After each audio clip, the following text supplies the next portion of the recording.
Hello বন্ধুরা, এ দেখেন পান ছিটকির দাঁতন।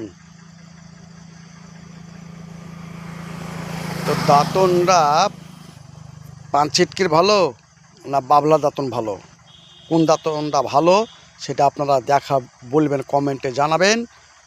কোনটায় উপকারী বেশি রোজার দিনে, বুঝতে পেরেছেন? আপনাদেরকে বলছি, আপনারা কমেন্ট করবেন, ঠিক আছে?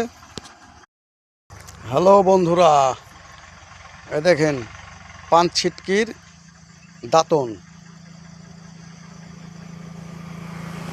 তো দাঁতনটা পান ছিটকির ভালো না বাবলা দাঁতন ভালো, কোন দাঁতনটা ভালো সেটা আপনারা বলবেন, কমেন্টে জানাবেন। কোনটায় উপকারী বেশি রোজার দিনে, বুঝতে পেরেছেন? আপনাদেরকে বলছি, আপনারা কমেন্ট করবেন, ঠিক আছে?